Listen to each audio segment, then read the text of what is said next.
სახარება კაფიოთ კვეთრად გადმოგცემს ღვთის განუზომელ კაცმოყვარებას თუ როგორ კურნავს განკაცებული ღმერთი იესო ქრისტე დავრდომილ ადამიანს, პარალიზებულ ადამიანს და როგორ შეშფოთდებიან წიგნობრები, ბჯულის მეცნიერები და იტყვიან გულსა შინა თვისა, რომ ესო გმოობსო.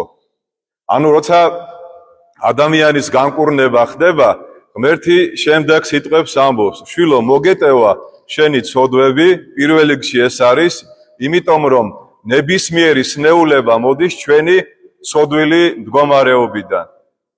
და შემდეგში ეუბნება, რომ გინდა რომ განიკურნო, რა თქმა უნდა, ნებისმიერ ადამიანს უნდა რომ განიკურნოს, აღდეკ, აღიღეს ხედარი და ხვიდოდე. მე მინდა რომ განიკურნოს ჩვენი წიგნის კითხველი გია გიორგი ცინცაძე. მე მინდა ჩვენი ბესარიონის დედიკო ანასტასია განიკურნოს. მე მინდა ჩვენი გრიგოლის თავარი სტიქაროსანის დედიკო ქალბატონის სვეტა განიკურნოს. მე მინდა დაჩი იყოს კარგად ჩვენი ნატალია შვილიშვილი. მე მინდა თქვენ იყოთ კარგად. შეიძლება თქვენ გერიდებათ. ეგეც ამპარტავნებაა, როცა თქვენი ოჯახის წევრი ან თქვენ ხართ ცუდად და გერიდებათ მამაოს უთხრა, რომ მამაო თუ შეიძლება კვეთაში ან ბარძიმში მომეხსენია. აქავე დავძენ, რომ ბარძიმში მოხსენიება ხდება ტაძრის მრევლის, ვისაც ვიცნობთ.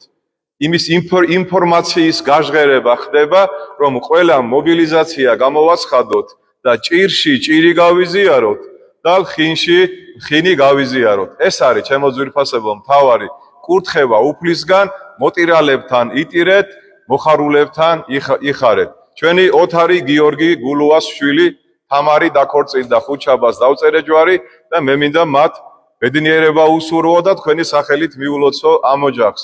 მინდა რომ ყველა ვიყოთ ჩართულები თუ რამე კარგი და ცუდი ხდება დედა ეკლესიაში და ჩვენს ქვეყანაში. ნებისმიერ არხზე რომ ჩართოთ ან სოციალურ ქსელში რომ შეხვიდეთ, ყველგან ცეკვა თამაში და სიმღერის ხმა ისმის. ახსენდება ილია მართალის სიტყვები, ამისთანა ბედნიერი განა არის სადმეერი. რა თქმა უნდა, რაჯობია ქართული ხალხური ან ქალაქური სიმღერების მოსმენას, მაგრამ ქუჩაში გამოხვალ და სულ სხვა მდგომარეობაა ქვეყანაში. იტყვი რომ ეს ხალხი, რომელიც ტაშფანდურას მართავს ტელევიზიაში და ასეთი ნიჭიერები და კარგები არიან, თუ ესე აქვს დაწყობილი ცხოვრება, რომ ცეკვა თამაშის გარდა აღარაფერი არ აინტერესებთ. თუ ასე კარგად არის, იქნება მე ვერ ხედავ და მე სხვა ქალაქში დავდივარ და ისინი სხვა ქვეყანაში ცხოვრობენ. არ ამგონია რომ ჩვენ ქვეყანას დღეს ისე კონდეს საქმე, როგორც სოციალურ ქსელში არის აღწერილი და როგორც გარკვეულ ტელევიზიებში არის გაჟღერებული. აი ყველაზე ცნობილი, ყველაზე ყურში მოსახვედრი სიმღერა, რომელსაც თქვენ ალბათ უკვე ნერვები გეშლებათ. უბრალოდ იმდენად ბევრჯერ შემხვდა, რომ არა ვთქვა, არ შეიძლება. შენთან ზილი მინდა, შენთან შვილი მინდა, შენი კბილი მინდა, შენი რა ვიცი რა მინდა. ხო, გეცინდებათ ახლა, ხო? აი ესე როგორ უნდა დაკნინდე, რომ აი ეს თან ცოლი ქმარს უძღვნის და ქმარი ცოლს და მოკლედ რა. არ ვაკნინებ არავის და არ განვიკითხავ, მაგრამ ყური დავძაბე, იქნება ამოვიკითხო მეთქი, რომ შენთან ლოცვა მინდა, შენთან შრომა მინდა, შენთან საუბარი მინდა. არა. ხო და აი ამიტომაც ჩემო კარგებო, მე მინდა სამი განსაკუთრებული მიზეზი დაგისახელოთ, სამი განსაკუთრებული მიზეზი, რის გამოც ჩვენ უნდა ვილოცოთ ყოველ დღე. მიუხედავად იმისა, მე ვისვენებ, დედაქალაქში ვარ, ზღვაზე ვარ, მთაში ვარ, ტყეში ვარ, ბარში ვარ თუ სადაც ვარ. აი დილით მე გამეკვირდა ძალიან მცირე რაოდენობა, გასაკვირი არ არის, ეხლა დასვენების პერიოდია და ღმერთმა ვინც წავიდა რომ დაისვენოს, მშვიდობიანი დასვენება მიმადლოს, მაგრამ თქვენს რო წაბძანდებით დასასვენებლად, პატარა რემი აქ უმცროსი და ხუთშაბათს იყო ამოსული და თავისი ბაბუის სიტყვები გაიხსენა, რომ დაისვენა შვილო, მაგრამ რა გააკეთეო, რამ დაგღალაო რომ ისვენებო, ხო? მაგრამ ეთყობა გააკეთე რაღაცა, არ ვიქნებით ეხლა ძალიან ამაზე დაკვირვებულები და როდესაც თქვენს დააპირებთ წასვლას და ჩააბალგებთ ტანსაცმელს, ხო? იქ ჩადეთ, მოსახსენებელი ჩადეთ, აქ ნუ მიტოვებთ მე რა, ძალიან გთხოვ. არც ერთი სტიქაროსანი ვალდებული არ არის, შენ რო ეხლა ირურჯები ზღვაზე, ან მთაში რო ხარ, რომ მან შენი ცოცხლები და მიცვალებულები მოიხსენიოს. ჩვენ არ ვისვენებთ ლოცვიდან, ჩვენ არ ვისვენებთ მარხვიდან, რამე თუ სხეული, როდესაც ისვენებს, სული მაშინ უფრო ძლიერდება.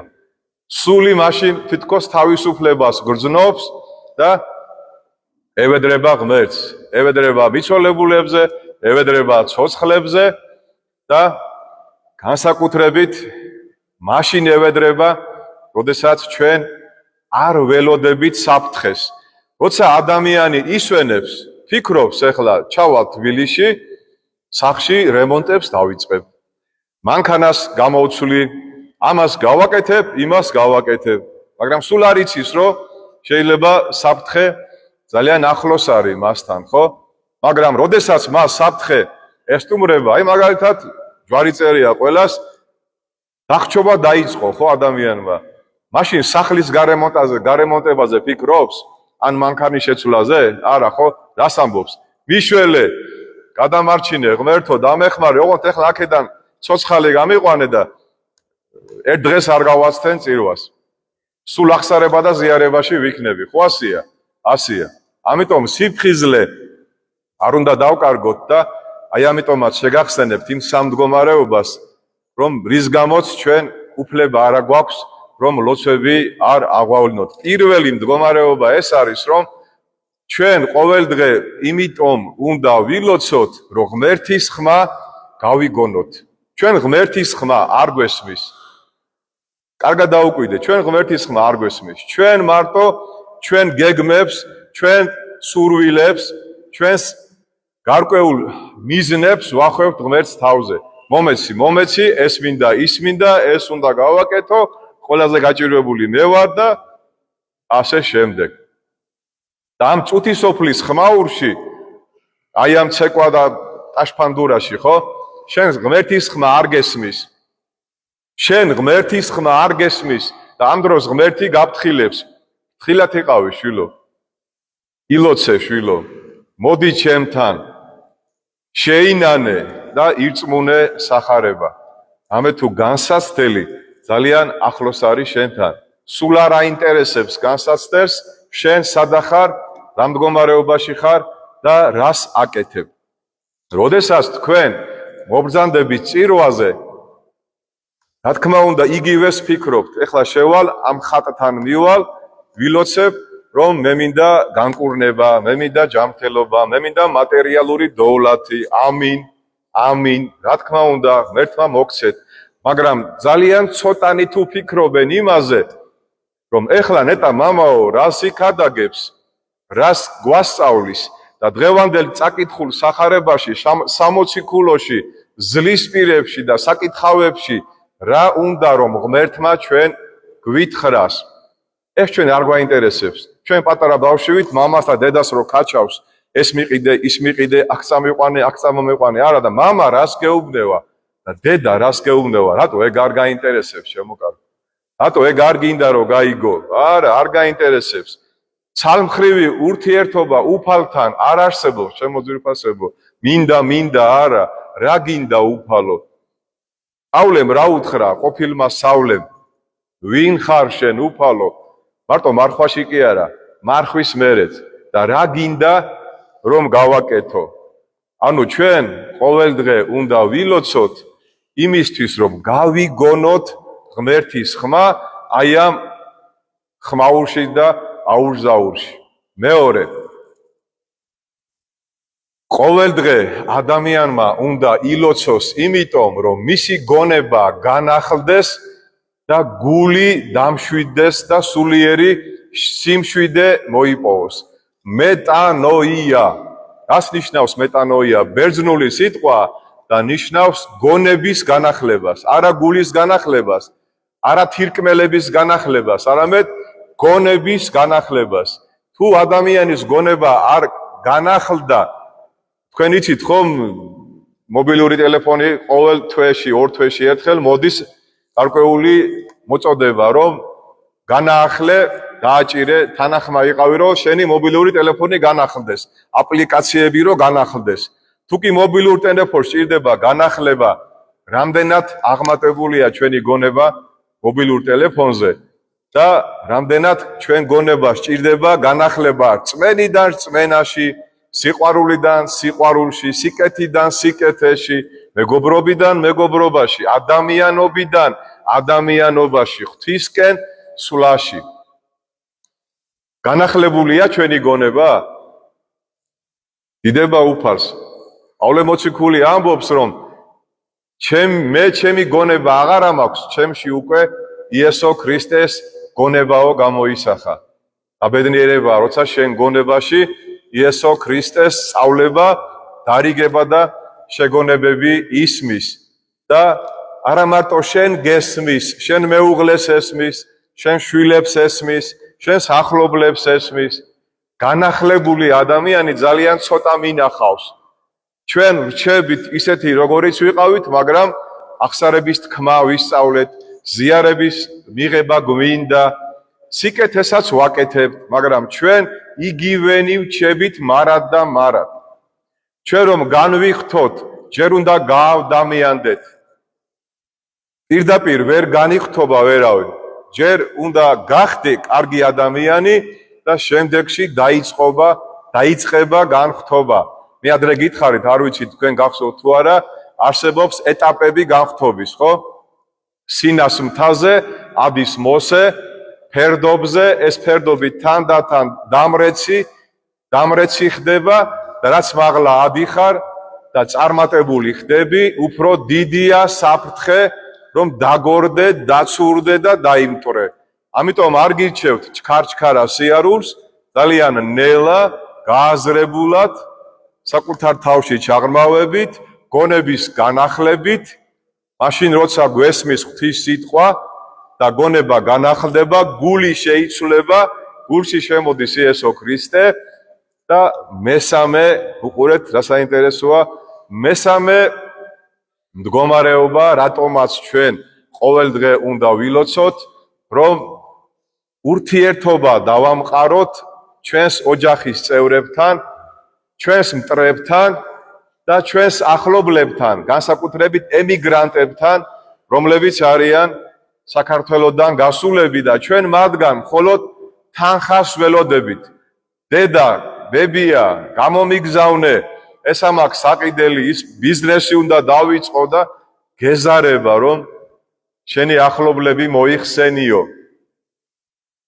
ძალიან გვიყვარს ჩვენი მეუღლეების და ჩვენი ოჯახის წევრების შენიშვნების მიცემა, დარიგება, ესე არა, ისი არა, ასე, მაგრამ მოდი რა, სანამ შენიშვნას მისცემ შენს მეუღლეს და სანამ დარეკავრო ფული გამომიგზავნე, ჯერ ილოცე შენს მეუღლეზე, შენს ნათესავებზე, შენს ახლობლებზე და იმაზე, ვისაც ძალიან ზულხარ, ვერ გიტანს და ვერ იტან და ლოცვითი ურთიერთობა დაამყარე მათთან და შენს გარშემო სამოთხე დამყარდება.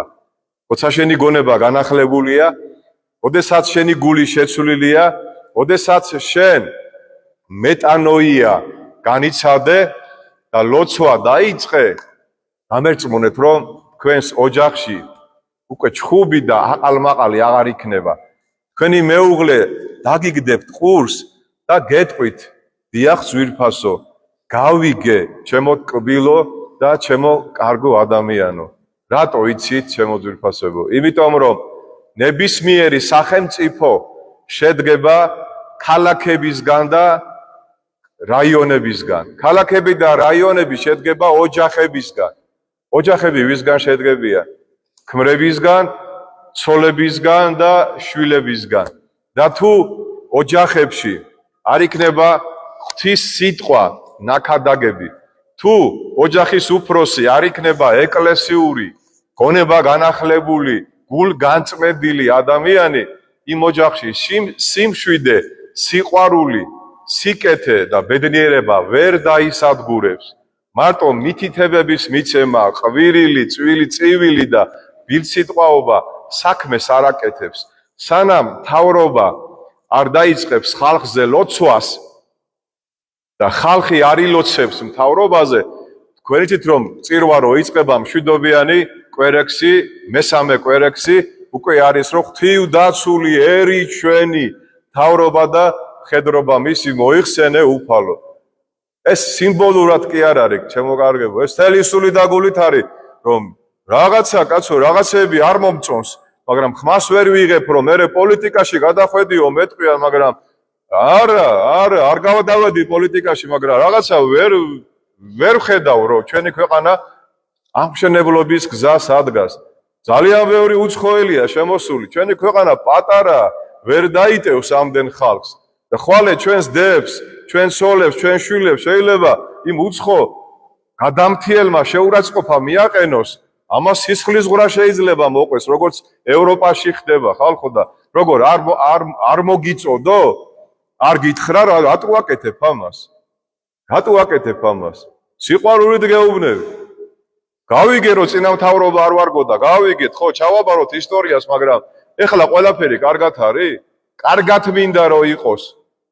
კარგად მინდა რომ იყოს და ამიტომ ვილოცოთ, ჩემო ძვირფასებო. ამიტომ განახდეს ჩვენი გონება, ჩვენი ოჯახი, ჩვენი მომავალი.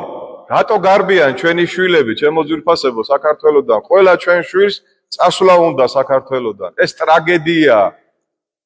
ტრაგედია, ჩემო ძვირფასებო, როცა ვხედავ ამდენ პაკისტანელს, ამდენ ინდოელს და ჰომოფობია არ დამწამოთ ოღონდაც რა. ძალიან ბევრი არიან უკვე შენდება მათ, ისინი დროებით არ არიან ჩამოსულები. ისინი ქალაქებს აშენებენ, სოფლებს აშენებენ, მიწები იყიდეს. მორკალური ხმლით აღარ მოდიან, დოლარებით მოდიან, იდეოლოგიით მოდიან. მალე მეჩეთები მეტი იქნება ვიდრე ჩვენი ტაძრები. და ამაზე ჩვენ მე რაღაც აჯანყება კი არ მინდა და პოლიტიკურ გამოსვლას კი არ ვაკეთებ, მაგრამ ცოტა დაფიქრდი კარგად. ხელისუფალო, მე აგირჩიე, მე შენ დაგიქირავე, შენ მე მემსახურებე, მე კი არ გემსახურები შენ და ჭკვაზე მოდი ცოტა. ადროს დოლგარმონია და ადროს ცეკვა თამაშია. არც ხმლის დრო არ არის ეხლა.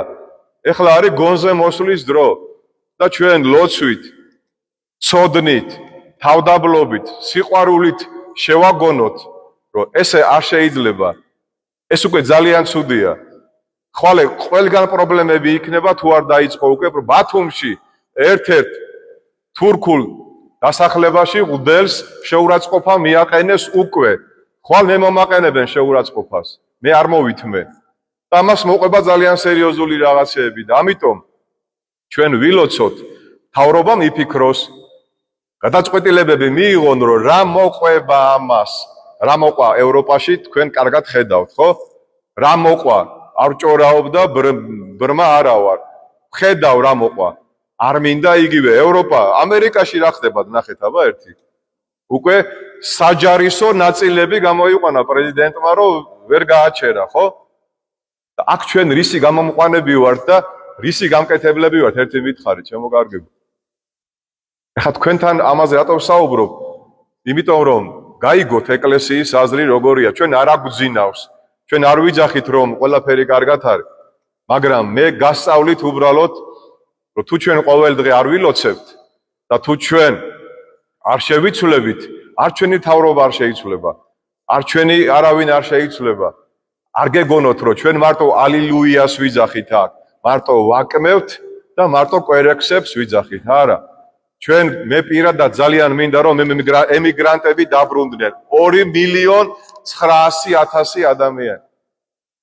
არაერთ გზის მithქვავს და განმეორდები. ფიზიკოსი ტორიჩელი რას ამბობს? ბუნებას არ უყვარს სიცარიელე. შენ წახვედი, სხვა ჩამოვა. ადგილი არ დარჩება ცარიელი. ამიტომ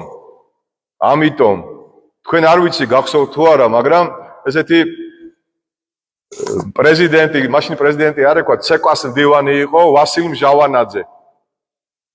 თუშეთიო დაიცალაო და მოდიო გადავცეთო დაღესტანსო. ერთ ღამეში გენერატორები აიტანა, თუშეთი გაანათებინა.